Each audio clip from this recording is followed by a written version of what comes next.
Oriental high school Mirzapur અમદાવાદની YouTube ચેનલમાં આપ સૌનું હાર્દિક સ્વાગત છે. શાળાના વિદ્યાર્થીઓને વિનંતી કે ચેનલને સબસ્ક્રાઇબ કરો, વિડીયોને લાઈક કરો અને શેર કરો. વિષય સામાજિક વિજ્ઞાન, ધોરણ 10 અને હું મનસુરી નૂરજહાં આપની સમક્ષ પ્રકરણ 8 કુદરતી સંસાધન ભાગ 2 લઈ ઉપસ્થિત થઈ છું. વિદ્યાર્થી મિત્રો, પ્રકરણ 8 કુદરતી સંસાધનના અગાઉના વિડીયોમાં આપણે કુદરતી સંસાધન એટલે શું તેની માહિતી પ્રાપ્ત કરી. કુદરતી સંસાધનના મુખ્ય 3 પ્રકાર તેના વિશે માહિતી પ્રાપ્ત કરી અને આ 3 પ્રકારમાં એક પ્રકાર છે માલિકીના આધારે કુદરતી સંસાધનનો પ્રકાર, બીજું છે વિતરણ ક્ષેત્રના આધારે કુદરતી સંસાધનના પ્રકાર અને ત્રીજા નંબરે આવે છે નવીનીકરણ અને અનવીનીકરણના આધારે સંસાધનના પ્રકાર. તેના વિશે માહિતી પ્રાપ્ત કરી. આ ઉપરાંત કુદરતી સંસાધનનું સંરક્ષણ અને સંવર્ધન અંગે પણ ચર્ચા કરી. હવે આ પાઠને આપણે આગળ વધારીએ તો કુદરતી સંસાધનનો જ એક ભાગ એટલે કે જમીન, તેના વિશે માહિતી મેળવીએ. જમીન પણ એક સંસાધન છે, કારણ કે આ જ જમીનનો ઉપયોગ માનવી અનેક રીતે કરી રહ્યો છે. આથી માનવી તેને પોતાનું જીવન સરળ બનાવવા માટે જમીનને ઉપયોગમાં લે છે. આથી જમીનને પણ સંસાધન કહેવાય છે. આ જ જમીનનું નિર્માણ કઈ રીતે થાય છે તેની વાત કરીએ તો સામાન્ય રીતે જમીન આપણે કોને કહીએ છીએ? જમીન એટલે કે ભૂસપાટી પરનું ઉપરનું પડ કે જ્યાં વનસ્પતિ ઉગે છે એને આપણે જમીન કહીએ છીએ. જમીન પૃથ્વીના પોપડા પરના અનેકવિધ કણોથી બનેલું એક પાતળું પડ હોય છે. અને આ પડમાં શું હોય છે? તો આ પડમાં ખનિજો રહેલા છે, ભેજ રહેલો છે, સેન્દ્રિય તત્વો અને હવા વગેરે મળેલા હોય છે. માટીની નીચે તેના મૂળ ખડકોના સ્તરો આવેલા હોય છે. અને જમીનનું નિર્માણ આ મૂળ ખડકો જે માટીના સ્તરના નીચે આવેલા છે એ ખડકોના ખવાણ અને ધોવાણથી મળતા પદાર્થોથી થાય છે, જેમાં જૈવિક અવશેષો, ભેજ, હવા વગેરે ભળે છે. આમ કહીએ તો જમીન ખનિજો અને જૈવિક તત્વોનું કુદરતી મિશ્રણ છે અને તેમાં વનસ્પતિના વૃદ્ધિ અને વિકાસ કરવાની ક્ષમતા રહેલી છે. પૃથ્વીના પોપડાની સૌથી ઉપરની સપાટી કે પડ જેને આપણે જમીન કહીએ છીએ, તેમાં વનસ્પતિના વૃદ્ધિ અને વિકાસ માટે જરૂરી એવા ખનિજ દ્રવ્યો અને જૈવિક દ્રવ્યો આવેલા હોય છે. જો કે તેનું પ્રમાણ બધી જ જમીનમાં એક સરખું હોતું નથી. આમ જમીન એટલે સેન્દ્રિય પદાર્થયુક્ત ઝીણા કણોવાળો પોચો ખડકનો પદાર્થ. મૂળ ખડકોને ઘસારણ અને ધોવાણના પરિબળો તોડીને તેનો બારીક ભૂક્કો બનાવે છે. અને આ ભૂક્કો કે ચૂર્ણમાં વનસ્પતિ અને જીવજંતુઓના વિઘટન કે સડવાથી બનેલા સેન્દ્રિય તત્વ તેમાં ઉમેરાય છે.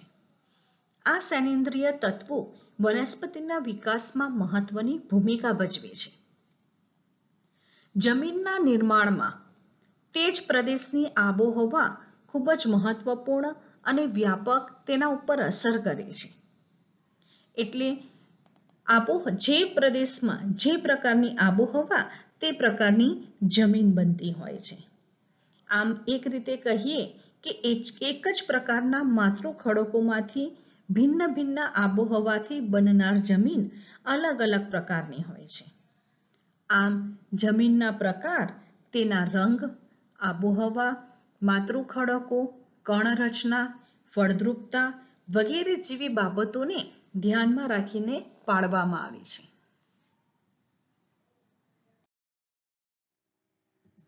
વિદ્યાર્થી મિત્રો, હવે આપણે જોઈએ જમીનના પ્રકાર કયા કયા છે. અને આ જમીનના મુખ્ય 8 પ્રકાર છે.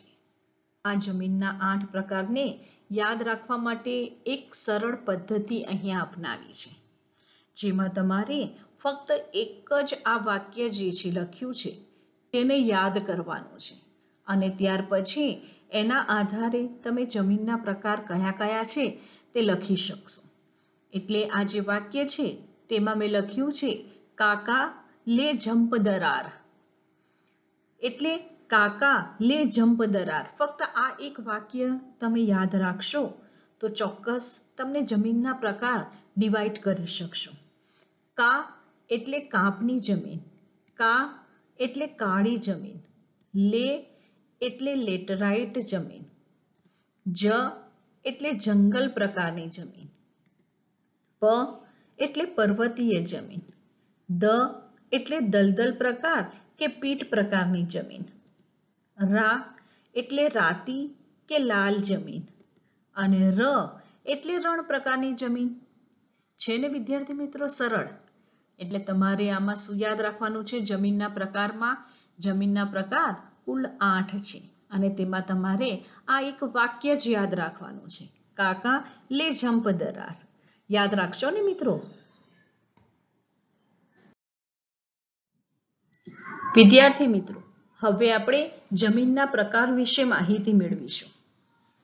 ભારતીય કૃષિ સંશોધન પરિષદ ICAR Indian council of agriculture research દ્વારા ભારતની જમીનના કુલ 8 પ્રકાર પાડવામાં આવ્યા છે, જેમાં આપણે પ્રથમ કાપની જમીન વિશે માહિતી મેળવીશું.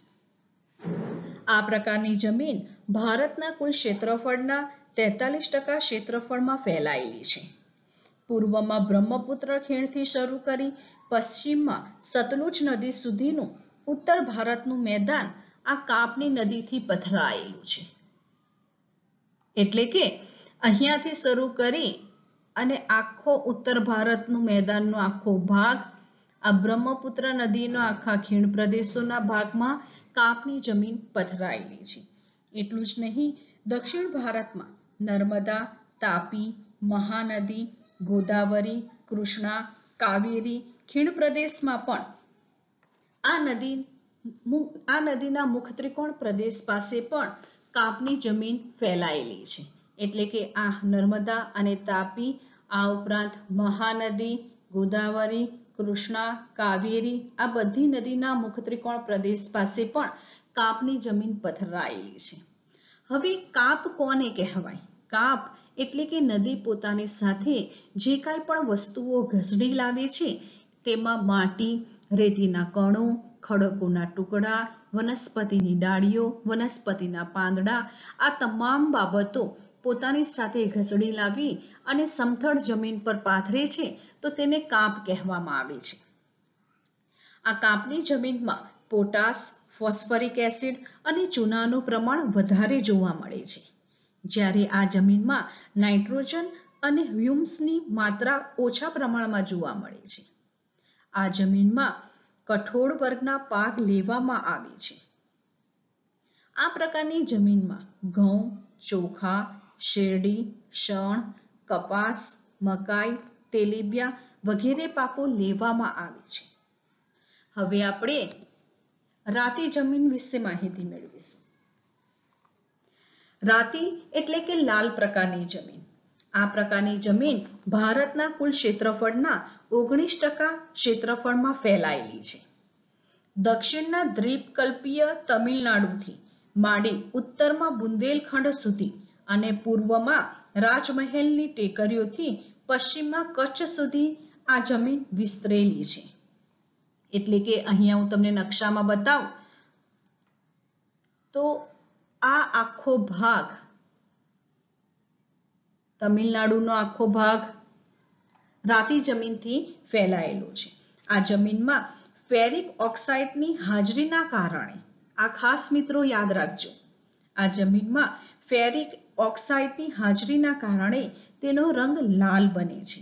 અહીંયા પ્રસ્તુત ચિત્ર પણ અહીંયા દર્શાવ્યું છે કે આખી જમીનનો કલર જે છે તે લાલ કલર દેખાઈ આવે છે અને ઉપરના ભાગમાં લાલ છે, જ્યારે નીચે જતા તે પીળા રંગમાં ફેરવાય છે. આ જમીનોમાં ચૂનો, કાંકરા, કાર્બોનેટ મળી આવતા નથી. મોટા ભાગે આ જમીનમાં મેગ્નેશિયમ, ફોસ્ફેટ, નાઇટ્રોજન અને પોટાશની ઉણપ જોવા મળે છે. આ પ્રકારની જમીનમાં બાજરી, કપાસ, ઘઉં, જુવાર, મગફળી, બટાટા વગેરે પાક લેવામાં આવે છે. હવે આપણે જમીનના પ્રકારમાં કાળી જમીન વિશે માહિતી મેળવીશું. કાળી જમીનને રેગૂર જમીન તરીકે પણ ઓળખાવવામાં આવે છે. આ જમીન ભારતના કુલ ક્ષેત્રફળના લગભગ 15% ક્ષેત્રફળમાં ફેલાયેલી છે. આ જમીનનો ઉદ્ભવ દખ્ખણના લાવાના પથરાવાથી થયો છે. સમગ્ર મહારાષ્ટ્ર, પશ્ચિમ મધ્યપ્રદેશ, આંધ્રપ્રદેશ અને કર્ણાટકનો કેટલોક ભાગ વગેરે જગ્યાએ આ પ્રકારની જમીન જોવા મળે છે. આ ઉપરાંત ગુજરાતમાં સુરત, ભરૂચ, ડાંગ, નર્મદા, વડોદરા, તાપી વગેરે જિલ્લાની જમીનમાં પણ આ પ્રકારની કાળી જમીન જોવા મળે છે. આ જમીનના નિર્માણમાં લાવાયિક ખડકો અને આબોહવાની ભૂમિકા મુખ્ય છે.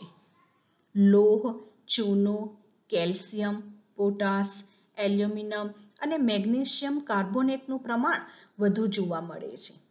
તેની ફળદ્રુપતા સારી ગણાય છે. આ જમીનની ભેજ સંગ્રહણ શક્તિ વધારે છે. જ્યારે ભેજ સુકાઈ જાય છે ત્યારે તેમાં ફાટો કે તિરાડો પડી જાય છે. આ પ્રકારની જમીનમાં કપાસ, સરસવ, મગફળી, તમાકુ, અડદ વગેરે જેવા કઠોળ વર્ગના પાકો પણ લેવામાં આવે છે. કપાસના પાકને વિશેષ અનુકૂળ આવતી હોવાથી આ જમીનને કપાસની જમીન તરીકે પણ ઓળખાવવામાં આવે છે. હવે આપણે જોઈએ લેટરાઇટ કે પડખાઉ જમીન. આ જમીનનું નામ લેટિન ભાષાના શબ્દ લેટર એટલે ઈંટ ઉપરથી પડ્યું છે. તેનો લાલ રંગ લોહ ઓક્સાઇડના કારણે હોય છે. આ જમીન ભીની થાય છે ત્યારે માખણ જેવી મુલાયમ અને સુકાય ત્યારે સખત બની જાય છે. સૂકી અને ભેજવાળી આબોહવાના પરિવર્તનથી સિલિકામય પદાર્થોના નિવારણથી તેનું નિર્માણ થયેલું છે. ભારતીય દ્વીપકલ્પીય ઉચ્ચ પ્રદેશના ઊંચાણવાળા ભાગોમાં વિકસિત થયેલી જોવા મળે છે. આ પ્રકારની જમીનમાં લોહ તત્વ, પોટાશ, એલ્યુમિનિયમનું પ્રમાણ વધારે જોવા મળે છે. આ જમીન ઓછી ફળદ્રુપ હોય છે, પણ તેમાં ખાતર નાખી કપાસ, ડાંગર, શેરડી, ચા, કોફી, કાજુ વગેરે જેવા પાક લઈ શકાય છે. આ જમીનને પડખાઉ જમીન તરીકે પણ ઓળખાવવામાં આવે છે. વિદ્યાર્થી મિત્રો, હવે જમીનના પ્રકારમાં આપણે રણ પ્રકારની જમીન વિશે માહિતી મેળવીશું. આ પ્રકારની જમીન સૂકી અને અર્ધસૂકી આબોહવાવાળી પરિસ્થિતિમાં જોવા મળે છે. આ જમીન રેતાળ અને ઓછી ફળદ્રુપ હોય છે. તેમાં દ્રાવ્ય ક્ષારોનું પ્રમાણ વધારે છે. આ પ્રકારની જમીન આપણાને રાજસ્થાન, હરિયાણા, દક્ષિણ પંજાબના વિસ્તારોમાં જોવા મળે છે. ગુજરાતમાં આ પ્રકારની જમીન કચ્છ, ઉત્તર ગુજરાત અને સૌરાષ્ટ્રના કેટલાક વિસ્તારોમાં આવેલી છે. સિંચાઈની સુવિધા હોય તો આ પ્રકારની જમીનમાં બાજરી, જુવારનો પાક પણ લઈ શકાય છે. હવે આપણે જોઈએ પર્વતીય જમીન. આ જમીન હિમાલયની ખીણો અને ઢોળાવોના ક્ષેત્રોમાં 2700 મીટરથી 3000 મીટર સુધીની ઊંચાઈ પર જોવા મળે છે. તેનું સ્તર પાતળું અને અપરિપક્વ હોય છે. અસમ, દાર્જિલિંગ, ઉત્તરાખંડ, હિમાચલ પ્રદેશ, કાશ્મીરમાં આ પ્રકારની જમીન જોવા મળે છે. હિમાલયના સામાન્ય ઊંચાઈના ભાગોમાં દેવદાર, ચીડ અને પાઇનના વૃક્ષોના વિસ્તારમાં આ પ્રકારની જમીન જોવા મળે છે. ત્યાર પછી 3000 મીટરથી 3100 મીટરની ઊંચાઈ વચ્ચે આપણને જંગલ પ્રકારની જમીનો જોવા મળે છે. અને આ પ્રકારની જમીન હિમાલયના સંકુમદ્રુમ જંગલોમાં જોવા મળે છે, જ્યાં સહ્યાદ્રી પર્વતમાળા આવેલી છે. પૂર્વ ઘાટ, મધ્ય હિમાલયના તરાઈના ક્ષેત્રોમાં જંગલ પ્રકારની જમીન જોવા મળે છે. વૃક્ષોના ખરેલા પાંદડાથી જમીનની આખી સપાટી ઢંકાયેલી હોય છે અને તે પાંદડા સડવાથી સેનેન્દ્રિય દ્રવ્યોનું પ્રમાણ વધવાથી જમીનનો ઉપરનો આખો ભાગ કાળો બનેલો હોય છે, જે જમીનના તળમાં નીચેની તરફ જતા ભૂરા કે લાલ રંગમાં ફેરવાય છે. આ જમીનમાં ચા, કોફી, તેજા ઉપરાંત ઘઉં, મકાઈ, જવ, ડાંગર વગેરે પાકો લેવાય છે. આ જમીન અત્યંત મર્યાદિત ક્ષેત્રો ધરાવે છે. હવે આપણે જોઈએ દલદલ કે પીટ પ્રકારની જમીન. આ પ્રકારની જમીન ભેજવાળા વિસ્તારમાં જૈવિક પદાર્થોના સંચયથી વિકસે છે. વર્ષા ઋતુ દરમિયાન આ જમીન પાણીમાં ડૂબેલી હોય છે અને પાણી ઓસરતા તેમાં ડાંગરની ખેતી કરવામાં આવે છે. આ જમીનમાં જૈવિક પદાર્થો અને ક્ષારોની બહુલતા તથા ફોસ્ફેટ અને પોટાશની અલ્પતા જોવા મળે છે. આવી જમીન ઓડિશા, પશ્ચિમ બંગાળ, તમિલનાડુના કિનારાના ભાગો, ઉત્તર બિહારનો મધ્ય ભાગ, ઉત્તરાખંડના અલ્મોડા જિલ્લામાં જોવા મળે છે. આ જમીનનું ક્ષેત્ર અત્યંત મર્યાદિત વ્યાપ ધરાવે છે. હવે આપણે જોઈએ જમીનનું ધોવાણ એટલે શું. જમીનનું ધોવાણ એટલે જમીનના કણોનું ગતિશીલ હવા કે પાણી દ્વારા એક સ્થળેથી બીજા સ્થળે સ્થળાંતરિત થવું. બીજી રીતે આપણે કહીએ કે જમીનના ઉપલા કણોનું ઝડપથી કુદરતી બળો દ્વારા અન્ય જગ્યાએ સ્થળાંતર થવું. મિત્રો, જમીનનું ઉપરનું પડ બનતા વર્ષો લાગે છે, પરંતુ આ ઉપરના પડમાં જ થોડાક જ દિવસમાં વરસાદ અને તોફાની પવનોથી જમીનના ઉપરના કણો ખેંચાઈ અને બીજી જગ્યાએ સ્થળાંતરિત થઈ જતા હોય છે, જેના કારણે ખેત ઉત્પાદન ઘટી જાય છે.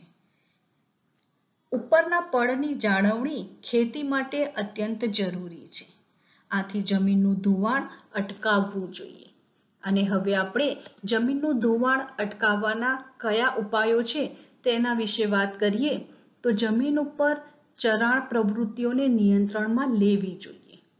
કારણ કે મિત્રો, જ્યારે પ્રાણીઓ જમીનના ઉપર આવેલા ઘાસને ચરી જાય છે, તેનાથી જમીનનું ઉપરનું પડ ખુલ્લું પડી જાય છે અને ખુલ્લા પડેલા પડ ઉપર વરસાદ અને પવનના કારણે જમીનના કણો એક જગ્યાએથી બીજી જગ્યાએ સ્થળાંતરિત થઈ જતા હોય છે. આથી જમીન વધુ ફળદ્રુપ રહેતી નથી. આથી જમીન પર ચરાણ પ્રવૃત્તિઓને નિયંત્રણમાં લેવી જોઈએ. ઢોળાવવાળી જમીનોમાં સમોચ્ચ રેખીય પગથિયાની તરાહથી વાવેતર કરવું જોઈએ કે જેથી કરીને જમીનના કણો ખૂબ જ ઝડપ વરસાદ અથવા પવનથી ઢોળાવવાળી જમીનમાંથી ઘસડાઈ અને નીચે ન જઈ શકે. પડતર જમીનમાં વૃક્ષોનું વાવેતર કરવું જોઈએ. પાણીના વહેડા પડેલા હોય ત્યાં આળબંધ બનાવવા જોઈએ અને પાણીનો વેગ ધીમો પાડવા ઢાળવાળા ખેતરમાં ઊંડી ખેડ કરવી જોઈએ. જો આ તમામ પ્રયત્નો કરવામાં આવે તો જમીનનું ધોવાણ અટકાવી શકાય છે. વિદ્યાર્થી મિત્રો, હવે આપણે જોઈએ ભૂમિ સંરક્ષણ. ભૂમિ સંરક્ષણ એટલે જમીનનું ધોવાણ રોકીને જમીનની ગુણવત્તા જાળવવી. અહીંયા મેં તમને કેટલાક ચિત્રો આપ્યા છે, જેમાં સૌપ્રથમ આપણે જોઈએ સપાટી પરથી વહેતું પાણી. ઢોળાવો ઉપર સપાટી પરથી ખૂબ જ ઝડપથી પાણી વહી જાય છે, પરંતુ આ જ ઢોળાવોમાં જ્યારે આપણે ક્યારીઓ બનાવી દેવામાં આવે અને આ ક્યારીઓમાં રોકાતું પાણી ખૂબ જ ધીમી ગતિએ નીચે આવતું હોય છે અને આ ક્યારીઓમાં રોકાયેલું પાણી સમયાંતરે જમીનના અંદર પણ ઉતરતું હોય છે અને ભૂગર્ભ જળના પાણીમાં વધારો કરતું હોય છે. બીજું ચિત્ર આપણે જોઈએ ઝડપથી વહેલું પાણી જમીનમાં ખૂબ ઓછું ઉતરે છે. સાચું ને મિત્રો? અહીંયાથી ઢોળાવ ઉપરથી ખૂબ જ ઝડપથી પાણી જ્યારે વહી જાય છે તો આ એ જમીનના અંદર આ પાણી ઉતરતું નથી અને ખૂબ જ ઝડપથી અહીંયાથી વહી જતું હોય છે. પરંતુ આ જ ઢોળાવોમાં જો આપણે રોકાઈ અને પાણી જો જતું હોય તો આ રોકાયેલું પાણી જે છે તે પાણી જમીનના ભૂગર્ભ જળના સ્તરને ઊંચો લાવતું હોય છે. હવે મિત્રો આપણે ભૂમિ સંરક્ષણના ઉપાયો કયા કયા છે તેની વાત કરીએ. સૌપ્રથમ જંગલોના આચ્છાદનના કારણે તેના મૂળ જમીન કણોને જકડી રાખે છે. આથી જમીનનું સંરક્ષણ થાય છે. નદીના કોતરો અને પહાડી ઢોળાવો પર વૃક્ષારોપણ કરવું જોઈએ, જેથી કરીને જમીનનું સંરક્ષણ થઈ શકે અને ધોવાણ અટકાવી શકાય. રણની નજીકના ક્ષેત્રોમાં વાતા પવનોને રોકવા વૃક્ષોની હારમાળા ઉગાડવી જોઈએ. તે રણને આગળ વધતું અટકાવશે. નદીઓના પૂરને અન્ય નદીઓમાં વાળીને કે સૂકી નદીઓમાં ભરી અંકુશમાં લેવા જોઈએ. અનિયંત્રિત ચરાણથી પહાડોની જમીનનું સ્તર ઢીલું પડે છે, તેને અટકાવવું જોઈએ. ક્ષિતિજ સમાંતર ખેડ કે સીડીદાર ખેતરો જેવી પદ્ધતિઓ અપનાવવી જોઈએ. ફળદ્રુપતા ગુમાવી બેઠેલી જમીનમાં પુનઃ સેન્દ્રિય પદાર્થોનું ઉમેરણ કરી તેની ફળદ્રુપતા જાળવવી જોઈએ. આ રીતે ભૂમિ સંરક્ષણ કરી શકાય છે.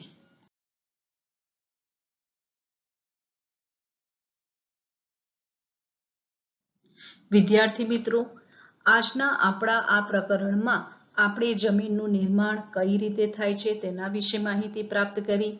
જમીનના પ્રકાર કયા કયા છે તેના વિશે ચર્ચા કરી. આ ઉપરાંત જમીનનું ધોવાણ એટલે શું અને જમીનનું ધોવાણ અટકાવવાના ઉપાયો વિશે વાત કરી. ભૂમિ સંરક્ષણ એટલે શું અને ભૂમિ સંરક્ષણના ઉપાયો વિશે વાત કરી. તો વિદ્યાર્થી મિત્રો, પ્રકરણ 8 કુદરતી સંસાધનનો આ પાઠ અહીંયા આપણો સમાપ્ત થાય છે. તમારે તમામ વિદ્યાર્થીઓએ પાઠના પાછળ આપેલા સ્વાધ્યાયના પ્રશ્નોના જવાબ એક ફૂલસ્કેપ ચોપડામાં લખવાના છે. આ ઉપરાંત એકમ કસોટીની તૈયારી કરવાની છે. એકમ કસોટીમાં ફરીથી યાદ અપાવી દઉં આપશ્રીને કે પ્રથમ પ્રકરણ ભારતનો વારસો, 8મું પ્રકરણ કુદરતી સંસાધન અને 15મું પ્રકરણ આર્થિક વિકાસ, આ 3 પ્રકરણોમાંથી એકમ કસોટીની પરીક્ષા લેવામાં આવશે. આપ સૌનો ખૂબ ખૂબ આભાર.